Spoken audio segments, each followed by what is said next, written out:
Welcome to Figuring Out Families by Magellan Media, where we help make families the best they can be. We're pleased to be joined by marriage counsellor and family expert Derek Boylen for what we are calling the Focus Sessions, aimed at helping families with relationship issues.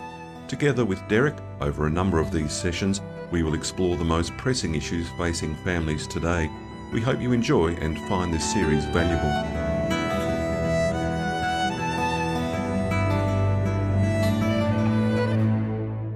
Derek, we're talking about parenting tips today. Now, there'll be a lot of couples out there who'll be very interested in this one. People who have children will attest just how difficult parenting can be. It doesn't come with a hand manual, as we know, and most of us just stumble around in the dark at times. I know I certainly did. You have 8 children. Raising children is a work in progress. You would agree it can be rather difficult. Oh, gosh, yes. Parenting is one of the most difficult endeavors I think that anyone can embark on. It's also one of the most rewarding endeavors that anyone can embark on, but certainly I think there's a truism about everything that's really worthwhile in life is uphill. And certainly I think parenting is probably one of the most difficult adventures that any two people can embark on. Yes, exactly. So let's put it out there. There's no perfect way to parent children, and sometimes we adults do get it wrong. Absolutely. There definitely is not a perfect way to parent. I think often we sort of would like to think that there's a magical silver bullet, but that's just not the case. And certainly, there are better ways and worse ways to parent children, but there's no perfect way to parent a child. I often sort of think about Karen and I and our own upbringings. In my family, when you're a little kid in primary school and you used to get your report card and had those sort of 2 columns there. One was your achievement column and one was your effort column, or how much effort you'd put in. And I grew up in a family where Dad only ever looked at the effort column. He didn't, as long as you tried your best, that was the most important thing, which sounds terrific. It sounds wonderful to have a dad who has that perspective, except that, in the real world, in life, they don't always value your effort. They want you to sell widgets. You've got to get on and achieve Yeah, the job that you're being paid to yeah. achieve. And so sometimes it's not in itself the best way to parent. But Karen grew up in a family where her dad only ever looked at the achievement column. What do you mean you didn't get A's? What could you be doing better? And which is a great preparation for the demands of real life. But often you can feel really unloved and unsupported. Like, I tried my hardest here and that wasn't enough. So it's almost impossible to get a perfect way of doing things. And I think that's because every child is unique. They're a unique human being.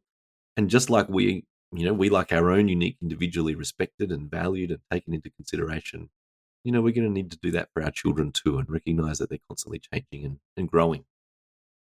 Yeah, no, exactly. And it is a fine line sometimes between pressuring your children. You don't want to pressure them, but you certainly want to encourage them as much as possible. And I Mm. look at my upbringing, and I mean, Dad, terrific father, but he didn't really say boo half the time. Yes. I can't remember him ever commenting on any of my report cards. It was Mum who sort of sat me down and said, "Now you probably can do a little bit better in maths," and that was after getting an E for maths. And I said, "No, you're Hmm. probably right." Yeah, that's right. And I think, the level of involvement of parents at different stages as children grow up changes. I mean, parents and people as well, and they have their unique differences, but a lot of dads often don't engage a huge amount in the parenting of their children until their child reaches around about the age of 2, is what the research tells us, because up until that point, I feel like they can't teach their child anything, but suddenly at 2, they can talk and I can teach them cool things, and they'd start to become a little bit more involved, typically at about that age in the parenting of their children. But every person's unique in the way that they're going to parent. Yeah, no, that's right. Derek, do parents need to change and become more flexible as their children grow? Is that a good thing? Absolutely, it is. Children are constantly changing and growing, and they're in a rapid period of change and growth, particularly in those 0 to 6 years, and then of course also through the teen years. We know as well. And just because something happens to work now in our relationship with them and parenting them, it doesn't mean that it's going to work in the future, because their needs are going to change, their abilities are constantly changing, and so we have to constantly adapt our parenting as they are growing and changing as well. And I think that that's one of the hardest things for for parents, we're often looking for the solution. But even if we find the solution, it's only the solution for now, right? And there's no guarantee Yeah. that 4 weeks or 6 months or 2 years from now that is still going to be the thing that works. No, fair enough too. Derek, what does the latest research say about healthy parent-child relationships? Look, there's lots and lots of research out there, and I really encourage couples, families, parents to sort of find out what works for them. But I'm a particular fan of David Olson's research, and he's based in the US. And one of the things that he highlights is two really important qualities for healthy families. And what he notices is in healthy families, they have what he refers to as connectedness, and they also have what he refers to as flexibility.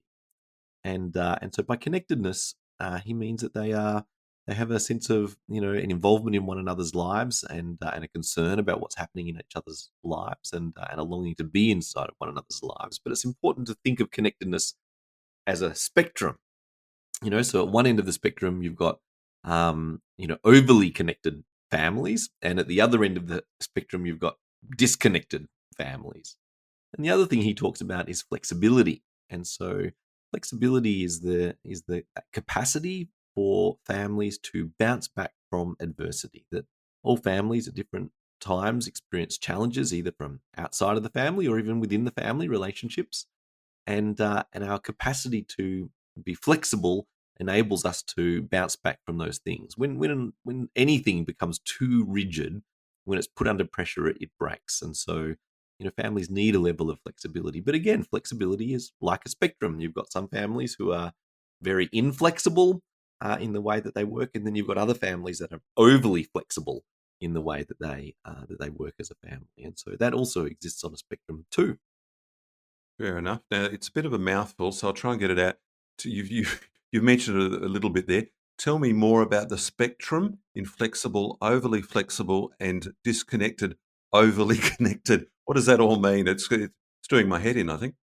Sure, yeah. So when we talk about for instance, a connected family, as I said, it's a sort of a spectrum. There are families that are more connected and less connected, and being at either end of the spectrum comes with sort of advantages and disadvantages. In an overly connected family, everyone knows what's going on for everybody else in the family all of the time, and so in that sort of family, you can certainly feel very seen and valued and appreciated, and people care about what's going on. But at the same time, in an overly connected family, you can sometimes feel smothered.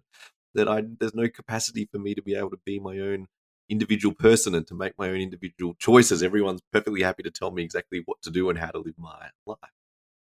At the same time, in a very disconnected family, you can sometimes feel very lonely, that no one really cares if I'm around or what happens to me. But at the same time, the strength there is that you have a lot of independence to be able to be who you want to be and do your own thing. And as I said, I guess a similar thing happens with the flexibility spectrum, that in an inflexible family, it's typically governed by a lot of rules. And the strength there is that we always know exactly where we stand and what sort of behavior is expected in every situation. But I guess inflexible families don't respond to individual uniqueness, that are in unique situations that maybe require a different kind of a rule or a way of being.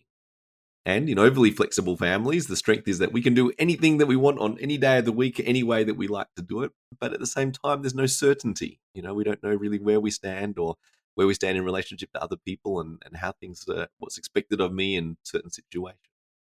So they are sort of spectrums. And what I like about David Olson's research is he really highlights that that we need connectedness, and it needs to be in a way where we feel supported and loved, and at the same time where we can discover who we are and develop our own autonomy and strength as an individual person. And we need families where there are certain rules and boundaries. That's a part of life, and it means that we can have expectations about people's behavior and feel safe.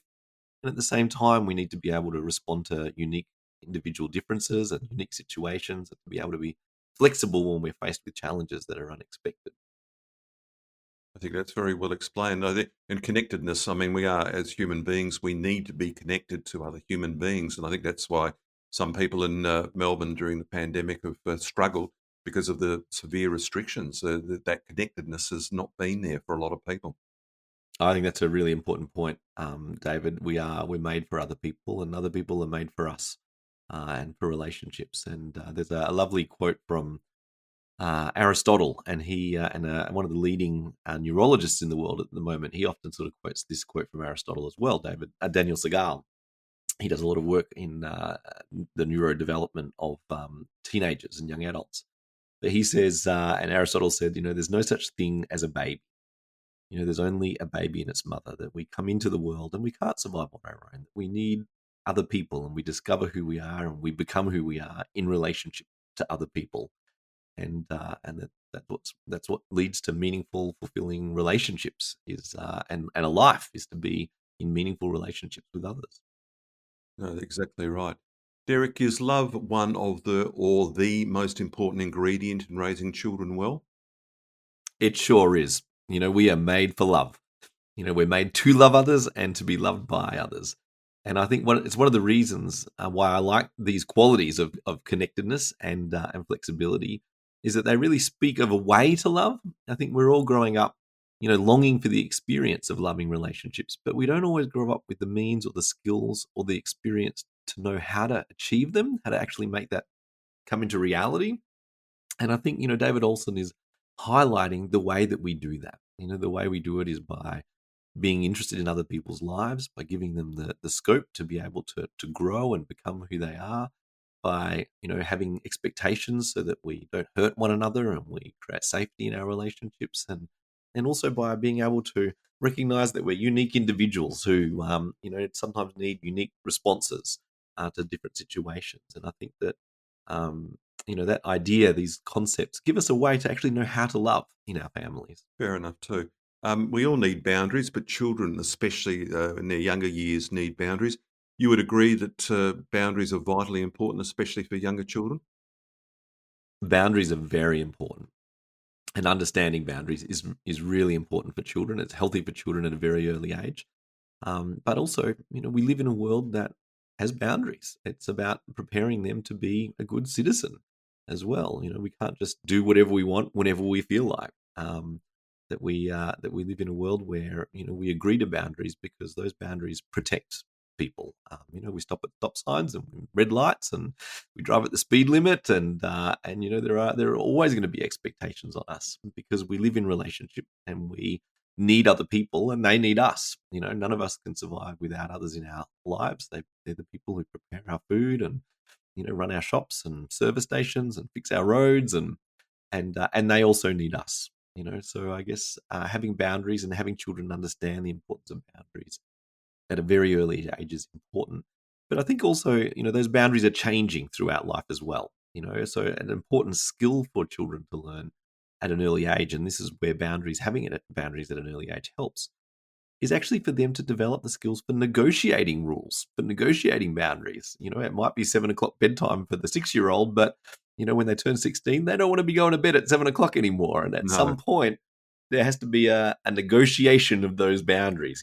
Dad, everyone else at school gets to stay up till 9 o'clock. Why can't I stay up till 9 o'clock? And that's a really important skill as well that they're going to need with their future bosses and work colleagues and business partners and all of those sorts of things. They're going to need those skills for establishing appropriate boundaries and rules and negotiating those things as those relationships change and develop. So I think it's really, really healthy for children to have boundaries, and also children feel safe when there are clear boundaries. We They feel that that they understand what's expected of them and how to sort of meet people's expectations when there's clear boundaries. True. And with boundaries, sometimes, unfortunately, people transgress, and that brings in the discipline side of things. Discipline is an important part, though, of raising children. I imagine some parents, they would find the discipline side difficult. I must admit, I did when my kids were quite young. Yeah, I think it's probably one of the hardest things, and I often hear couples who say, "Oh, I would really love to have another baby," and I think, "Yeah, do you want another teenager? Do you want another toddler?" Because we sort of like we think of having children and we think of this little cute bundle of joy, and then we embark on a lifelong journey of trying to get them to clean their rooms and changing their nappies and dealing with their tantrums and all of those sorts of things. And it's probably one of the most challenging, frustrating, difficult things about being a parent. And but I think there are some things that can help with that. Certainly, two of the skills that Karen and I have come to to value a lot with our children when it comes to discipline, that are core sort of principles that we use. And I think one of the things about parenting is and discipline is that we need to look towards adopting principles for our disciplining. If we just sort of try to look at the circumstances, the situation, and what's happened, there's constantly new circumstances as our children get old and as the world changes. I think in my childhood, my mum and dad never had to deal with me on screens. There was a television and they turned it off and that was it. Whereas, in our house there are, iPads and there's smartphones and there's computers and there's televisions and Yeah. trying to monitor and their use of those technologies. And so I guess there's lots of things changing. Our world's changing. Our children are changing. And so I guess what's really healthy when it comes and recognizing that our disciplining is going to have to change as they grow, then we need to be guided by principles that will help us to be able to identify what's really important in our response to our child in this situation. And two principles that we've found that really are helpful. The first is looking for the virtue that was missing. That often when things go wrong, come awry in our family or our children don't behave themselves, it's because there's a virtue that they should have been practicing that they weren't. That if they'd practiced that virtue, this wouldn't have happened, right? If they'd used more self-control, or if they'd used more patience, or if they'd used more gentleness, or if they'd used more prudence, that this situation would never have occurred. And so we always sort of feel that the natural consequence shouldn't really be a punishment as such, but actually an opportunity to grow in that virtue. That look, if you'd use a bit more patience here, buddy, this probably wouldn't have happened. So I think we're going to have to work on patience for you, right? So that you can become a more patient person, so that this won't occur the next time it happens. So looking for the virtue that was missing and growing that skill within them, so that they're better able to manage.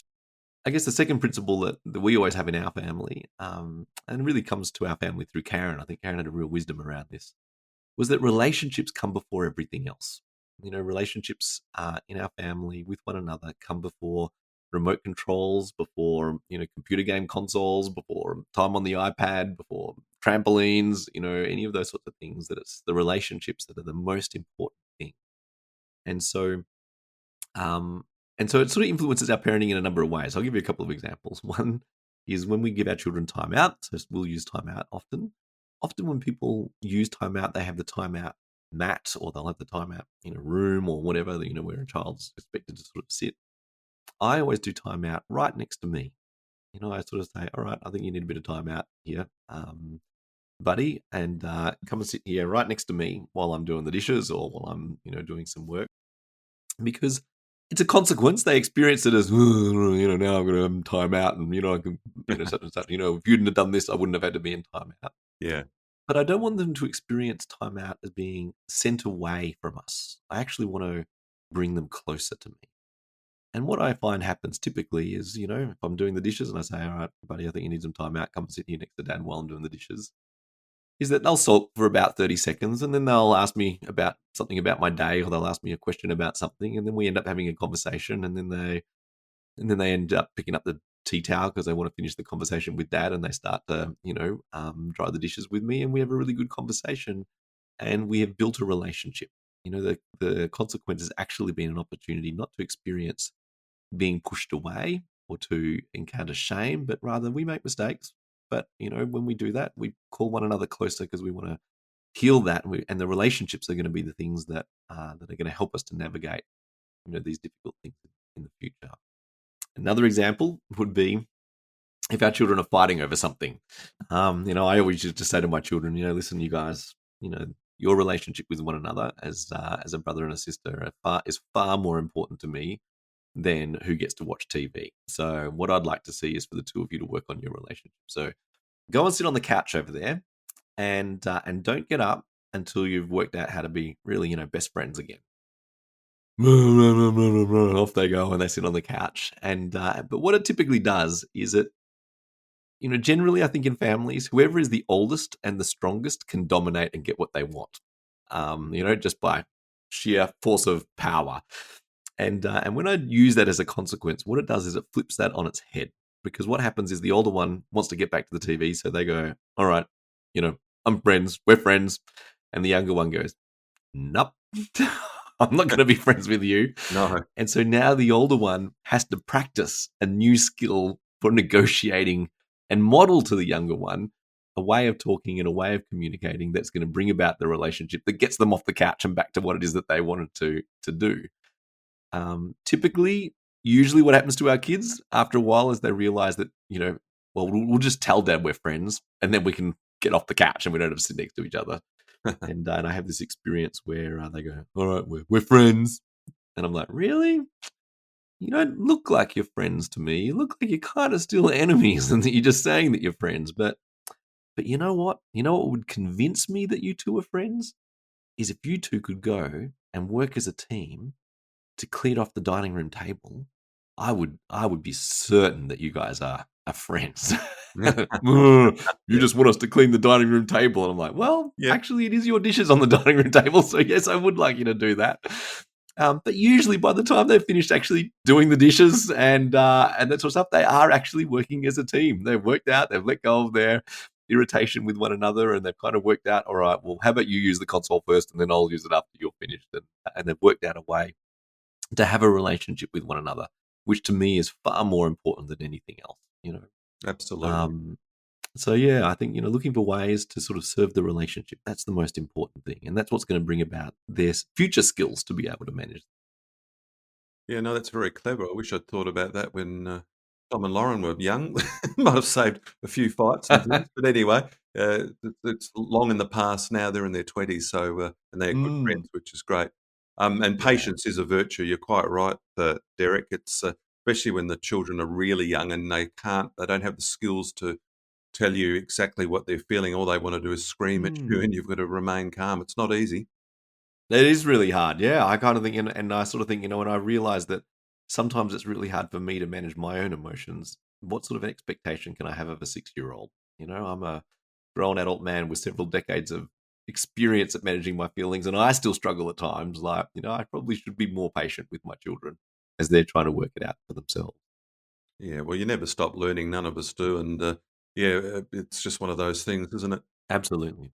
Now, Derek, children are one of the most joyous results of a happy union, as we've discussed, when they're not fighting, of course.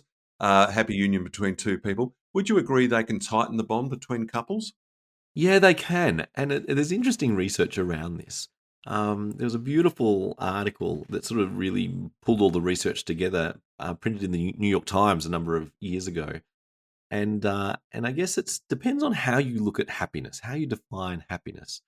In this article, I can't remember the name of the woman who was the author, but she pulled together all the research on what happens to a couple's happiness once children come along. And the research is pretty dismal. I mean, almost all the research says that when children come along, it couples their happiness declines, right? Suddenly they're Yeah. got sleepless nights. They often go down to one income. They're trying to manage everything, and it's really hard and really difficult. And by the time you got about halfway through this article, you sort of started wondering, why would anybody have children? Like, it seems so hard and so difficult. Yeah. But then she picked up on something really quite interesting, and new research around happiness and joyfulness. And I guess there is happiness that we experience when we, I don't know, eat chocolate cake or a nice lemon meringue or whatever it might be, and it sort of makes us happy, or we're having a happy sort of moment in our life. But there is another kind of happiness that we experience in our life, and it's a happiness that comes from doing things that give us meaning and purpose. That doing things that might be difficult, but that we know are worthwhile. There's a happiness that comes for people who, for instance, serve in soup kitchens for the homeless and the poor. you know, at the moment when they're serving out, the soup, often they might be being abused or, dealing with difficult circumstances. It's not this sort of experience that they would say necessarily makes them feel happy or joyful in the moment. But there is another happiness that comes from doing something that is meaningful and worthwhile with their lives. And so, certainly, I think that, yeah, well, children can be challenging, they can be difficult. But what I think most couples find, if they're able to work as a team and focus on being a team, that actually by doing that and embarking on the job of raising new people into this world and helping them to become responsible citizens does bring them a different kind of a joy. It's a much deeper form of joy that comes from doing something that's really worthwhile. But I think in that sense, the number one predictor of the success of any sort of family is the relationship upon which it's based. That it's not just about what we're doing with our children, but it's about who we are as a couple in relationship to our children as well, and in our relationship to one another. If we're working on having a strong, healthy couple relationship, then we have more resources available to be the kinds of parents that we long to be for our children as well. Yeah, no, so true. I mean, children bring you great joy. They've certainly brought me great joy. Mm. And they are wonderful despite and you forget about the bad times, but You I do. don't remember. Oh yeah, it's too long ago for me, but pushing Tom in the pram at 3 in the morning because he wouldn't sleep and then going to work at 5:30 and Uh-huh. it's just dreadful stuff. But yeah, I've almost forgotten it.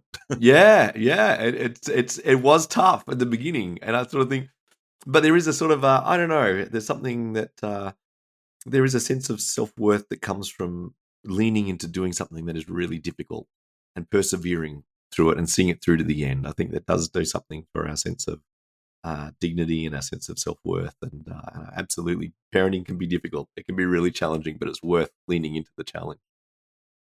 Very, very true. So, Derek, in recapping some of the main points from parenting tips. Yeah, look, I guess, that there is no perfect way to parent, that we're all going to make mistakes. And in a funny way, that's the way God intended it. I think God, Karen has this beautiful wisdom, my wife. She sort of says, God didn't, my imperfections are actually my children's blessings. Because if I was enough, if I had all the answers, if I did everything perfectly, our children wouldn't need God. And I wouldn't need God either. That actually that God will use our imperfection to grow and develop our children in the ways that He wants us to. However, there are some things that can really help, and remembering that connectedness in our families is really important. Remembering that flexibility and having an amount of flexibility is important for building a healthy family. And recognizing that discipline is normal. It's a tough part of parenting, but if we can focus on the kinds of virtues that we want to build in our families, and we can focus on the relationships and put those before all other things, certainly we're on the right track to building healthy, fulfilling, meaningful relationships for our families and our children, and setting the pathway and the modeling for them to be able to have their own healthy families in the future. No, absolutely right. Hopefully, Derek, we haven't put any couples off from having children because they are wonderful, wonderful acquisitions for any family, if I can put it that way. Oh, they're amazing. We wouldn't swap it for the world. It's we have a wild, crazy family with our 8 children, but it is wild and crazy and fun. Absolutely right. Derek, thank you very much. You're welcome, David. Thank you.